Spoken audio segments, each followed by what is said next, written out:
ఏంటో నా జీవితం ఆనందంగా ఉన్నాను అని అనుకునేలోపే బాధలు నేనున్నాయి నీకు అని గుర్తు చేస్తున్నా. నా జీవితంలో సంతోషాల కంటే బాధలే ఎక్కువ ఉన్నాయి. కొన్ని బాధలు చెప్పుకుంటేనే పోతాయి, మరికొన్ని బాధలు సాగుతూనే పోతాయి.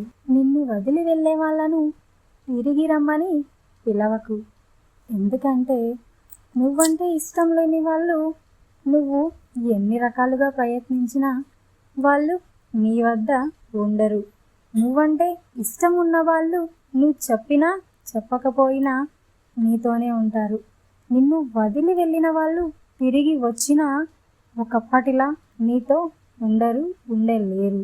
ఓడిపోతే గెలవడం నేర్చుకోవాలి, మోసపోతే జాగ్రత్తగా ఉండడం నేర్చుకోవాలి, చెడిపోతే ఎలా బాగుపడాలో నేర్చుకోవాలి, గెలుపును ఎలా